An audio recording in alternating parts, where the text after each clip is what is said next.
Hello students, welcome to our channel A to Z পরীক্ষা। তো আজকে আমরা মিসলেনিয়াস 2014 সালে যেই তোমাদের প্রেসিটা দিয়েছিল সেই প্রেসিটা কিন্তু আমি সলিউশন করব তোমাদের সামনে। কত ওয়ার্ডসে দেখো এখানে বলাই ছিল যে 80 ওয়ার্ডসের মধ্যে কিন্তু তোমাদের এটা সলিউশন করতে হবে, ঠিক আছে? তো সেইটাই আমি করব এখানে। আগে ভালো করে প্যাসেজটা পড়ে নিই, তারপরে তোমাদেরকে প্যাসেজটা বুঝিয়ে দেওয়ার পরে আমি সেই প্যাসেজের প্রেসিটা তোমাদেরকে করে দেখাবো, ঠিক আছে? উইদিন 80 ওয়ার্ডস। তো যদি ভিডিওটা ভালো লাগে অবশ্যই লাইক করে দিও এবং তোমরা যারা নতুন আছো চ্যানেলটাকে কিন্তু সাবস্ক্রাইব করে নিও। এর আগে কিন্তু মিসলেনিয়াস 2019 2021 যেগুলো এসছে সেটা কিন্তু আমি সলিউশন করে দিয়েছি অলরেডি, তোমরা কিন্তু প্লে লিস্টে দেখে নিতে পারো, ঠিক আছে? তো এখন আমি 2014 মেইনসে যেটা এসেছিল সেটা কিন্তু আমি তোমাদেরকে করে দেবো। ভালো করে শুরু থেকে শেষ পর্যন্ত ভিডিওটা দেখো, কোনো জায়গা মিস না করে, ঠিক আছে? তো দেখো, প্রথমে ভালো করে জিনিসটাকে কি করতে হবে, তোমাকে রিডিং পড়তে হবে। রিডিং দেখো, অ্যাটলিস্ট তোমাকে কিন্তু রিডিং পড়তে হবে কবার মনে রাখবে, অ্যাটলিস্ট 3বার তোমাকে কিন্তু পরীক্ষার সময় এটাকে পড়তেই হবে। প্রথমবার একবার নর্মাল রিডিং দেবে, দেন আরেকবার রিডিং করবে, সেই রিডিং সেকেন্ড রিডিং এর সময় ওটাকে আন্ডারলাইন করবে, ঠিক আছে? তারপরে কি করবে, মানে ফার্স্ট টাইমে যখন তুমি রিডিংটা করবে যেখানে যেখানে একটু শব্দগুলো দেখবে একটু অন্যরকম রয়েছে সেগুলোকে আন্ডারলাইন করবে জাস্ট। তারপরে সেকেন্ড টাইমের রিডিং এর সময় তুমি কি করবে, লাইনগুলো যেগুলো ইম্পর্টেন্ট মনে হবে সেই লাইনগুলো তুমি আলাদা করে নেবে, ঠিক আছে? পুরোটাই আন্ডারলাইন করে নেবে। তো আর থার্ড রিডিং এর পরে পুরো প্যাসেজটা আস্তে আস্তে করে মানে পয়েন্ট আউটে মানে শর্টিং করে তুমি সেই জিনিসটাকে এক জায়গায় করে লিখবে থার্ড রিডিং এর পরে, ঠিক আছে? তো এই হচ্ছে গিয়ে কিন্তু আমাদের প্রেসি। তার আগে প্রেসি করার আগে তোমাকে কিন্তু অবশ্যই টাইটেলটা নিয়ে ভাবতে হবে, ঠিক আছে? টাইটেল অর্থাৎ টাইটেলটা যেন খুব ভালো একটা টাইটেল হয় এবং টাইটেল আর বডি মিলে কিন্তু তোমাকে 80 ওয়ার্ডসের মধ্যে জিনিসটাকে রাখতে হবে। তো চলো শুরু করছি। দেখো কি বলেছে, the light has gone out of our lives and there is darkness everywhere. বোঝা গেছে? বলছে কি, the light has gone out, সেই যে আমাদের মানে আলো, আলোটা কি গান আউট মানে এখানে ডিমড হয়ে গেছে, নিভে গেছে, অফ আওয়ার লিভস আমাদের জীবন থেকে, and there is darkness everywhere এবং সেখানে পুরোপুরি ডার্কনেস সেখানে রয়েছে। I do not know what to tell you and how to say it, আমি জানি না কিভাবে তোমাকে বলবো এবং মানে কি করে আমি জিনিসটা তোমাকে বলবো, কিভাবে বলবো আর কি করেই বা বলবো। আওয়ার বিলাভেড, বিলাভেড বলতে প্রিয়, লিডার বাপু, যে আমাদের প্রিয় যে লিডার বাপু মানে Mahatma Gandhi, as we called him the father of the nation, যাকে ফাদার অফ দ্য নেশন বলা হয়, তাই তো? তোমাদের কাছে একটা কোশ্চেন, তোমরা কিন্তু ফাদার অফ দ্য নেশন একটা জিকের কোশ্চেন তোমাদেরকে করে দিচ্ছি, তোমরা কমেন্ট করে জানাবে মহাত্মা গান্ধীকে ফাদার অফ দ্য নেশন কে বলেছিলেন, ঠিক আছে? জানি এটা সবাই পারবে, তাও কমেন্ট করে জানাবে যে কে বলেছিল মহাত্মা গান্ধীকে ফাদার অফ দ্য নেশন। তো ইজ নো মোর, তিনি আর বেঁচে নেই, ঠিক আছে? Perhaps I am wrong to say that, হয়তো আমি এটা আমি ভুলও হতে পারি এটা বলতে। Nevertheless we will not see him again as we have seen him for these many years, যে আমরা কিন্তু আর তাকে দেখতে পাবো না, যেহেতু যতই আমরা তাকে এতদিন ধরে দেখে এসছি এরপর থেকে আমরা কিন্তু আর তাকে দেখতে পাবো না। মানে এখানে গান্ধীজির ডিমাইজ হয়ে যাওয়ার পরে সিচুয়েশন কথা বলা হচ্ছে, ঠিক আছে? আচ্ছা, we will not run to him for advice, আমরা তার কাছে যাব না অ্যাডভাইস নেওয়ার জন্য। দেখতে পাচ্ছ এখানে অ্যাডভাইস, মনে রাখবে এই যে অ্যাডভাইস যে শব্দটা আছে না, ADVICE, যখন অ্যাডভাইসের ADVIC হিসেবে ইউজ হবে তখন এটা অর্থ হচ্ছে এটা নাউন হিসেবে ইউজ হয় মানে উপদেশ দেয়া। আর যখন এটা ভার্ব হিসেবে ইউজ হবে যেমন হি অ্যাডভাইসড মি, সেই ক্ষেত্রে কিন্তু অ্যাডভাইসের স্পেলিংটা চেঞ্জ হয়ে যাবে, ADVIAC হয়ে যাবে, ঠিক আছে? তো এই জিনিসগুলো কিন্তু মাথায় রাখবে।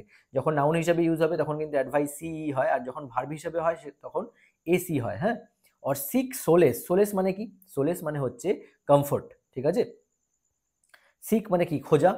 Solace from him and that is a terrible blow not to me only but to millions and millions in the country, মানে কি মিলিয়ন্স মিলিয়ন্স পিপলের কাছে কিন্তু এটা একটা টেরিবল ব্লো, ঠিক আছে? গান্ধীজির চলে যাওয়াটা, যার কাছে কিনা আর কিন্তু দৌড়ে যাওয়া যাবে না কোনো রকম অ্যাডভাইস নেওয়ার জন্য। And it is a little difficult to soften, ঠিক আছে? দ্য ব্লো বাই, ব্লো বলতে কোনটাকে বলা হয়েছে, গান্ধীজির মারা যাওয়ার ঘটনাকে বলা হয়েছে, মানে এই যে একটা বড় আঘাত। By any other advice that I or any one else can give you, the light has gone out, সেই যে লাইট হ্যাজ গান আউট, এটা আগেও আগেও ফার্স্ট লাইনে পড়েছি, the light has gone out. আচ্ছা, I said and yet I was wrong, এবং হ্যাঁ আমি রং ছিলাম, and yet I was wrong. For the light that shone in these, মানে এটা আমি রং ছিলাম, কারণ কি, কিসের জন্য রং, কারণ দেখো তিনি যে মারা গেছেন মানে গান্ধীজি, তার ইম্প্যাক্টটা তো থাকবে, তো সেই সেন্সটাই বোঝাচ্ছে। হ্যাঁ, এরপরে দেখো কি বলেছে, যে this country was no ordinary light, মানে তিনি তো আর অর্ডিনারি লাইট ছিলেন না।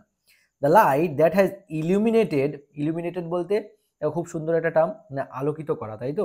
This country for this many years will illumine illumine, ঠিক আছে, this country for many more years, যেটা নাকি আরও অনেক বছর কিন্তু ইলিউমাইন করবে, মানে আরো আলোকদীপ্তি, মানে আলোর শিখাটা জ্বালিয়ে রাখবে। অ্যান্ড মানে তার আদর্শটা বেঁচে থাকবে না মানুষের মধ্যে, সেটাই তার কথাই বলছে।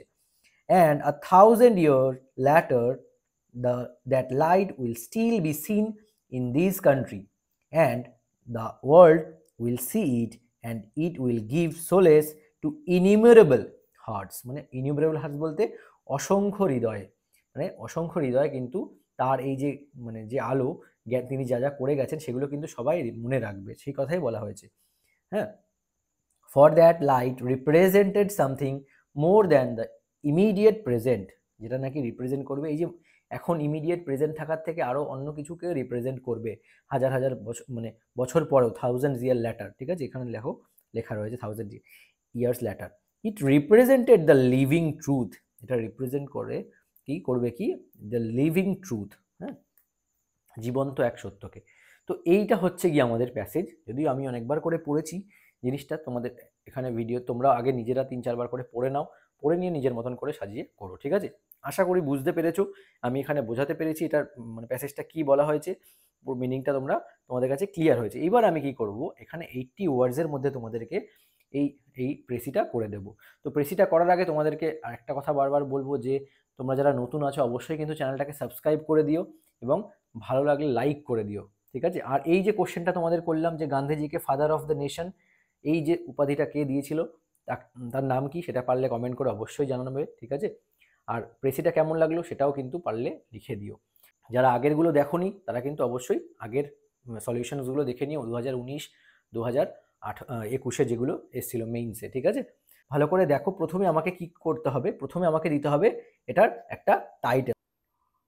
তাহলে চলো দেখে নিই এবার প্রেসিটা তোমরা কিভাবে করবে। হ্যাঁ, প্রথমে প্রেসি করার আগে তুমি জানো যে তোমাকে একটা সুন্দর দেখে টাইটেল দিতে হবে। তো এখন আমি ওই টাইটেলটা দেবো, ভালো করে দেখো। আর টাইটেলটা অবশ্যই কিন্তু মনে রাখবে, এরকমভাবে টাইটেল লিখে টাইটেল দেবে না, ঠিক আছে। নর্মালি টাইটেল একটা লিখে দেবে হেডিংয়ের মতো করে, ঠিক আছে। তো চলো আমি টাইটেলটা দিচ্ছি, দেখো, the এন্ডিউরিং লুমিনিসেন্স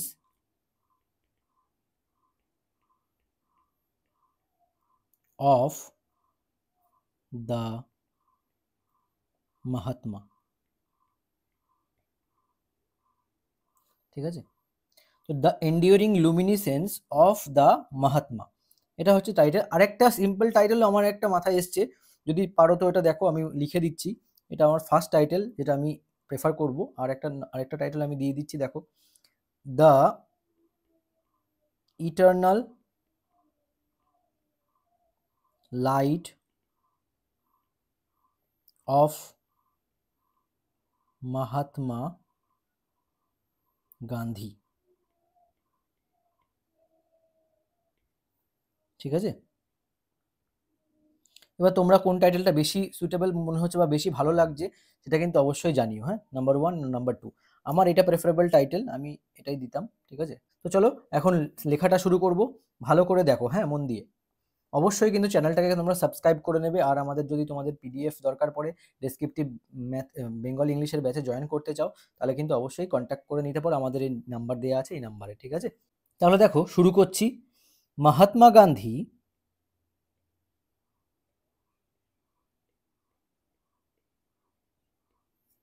comma the beloved Bapu and father of the nation,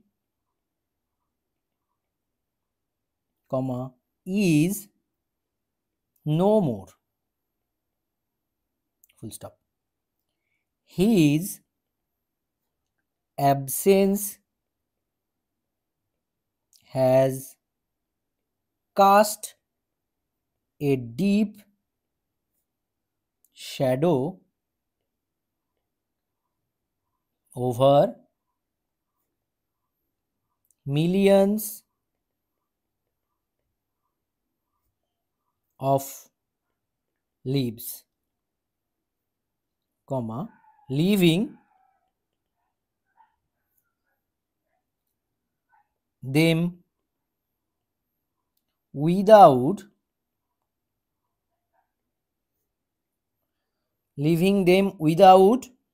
guidance and solace. solace মানে কমফোর্ট, হ্যাঁ, ফুল স্টপ। নেক্সট লাইন দেখো, however, comma, Gandhi's ideals and principles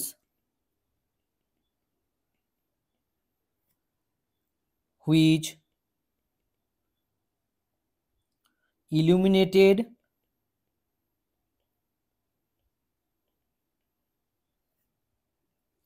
illuminated the nation for years, comma, will continue to inspire, ঠিক আছে, will continue to inspire and guide future generations, full stop। বোঝা গেছে যে however গান্ধীজির ideals and principles which illuminated the nation, যেটা নাকি নেশনকে বছরের পর বছর ধরে কি করে রেখেছিল, আলোকিত করে রেখেছিল, ইলুমিনেটেড করা, তাই তো। উইল কন্টিনিউ টু ইন্সপায়ার, যেটা নাকি ইন্সপায়ার করতে থাকবে, অ্যান্ড গাইড করতে থাকবে ফিউচার জেনারেশনসদেরকেও, ঠিক আছে। পরের লাইনটা দেখো, his light was not ordinary but represented the living truth,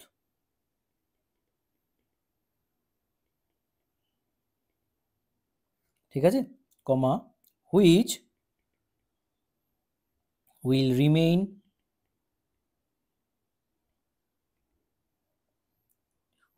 remain a beacon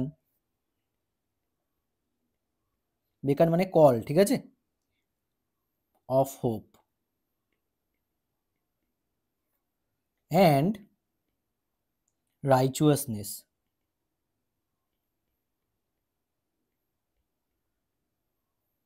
comma, offering comfort to innumerable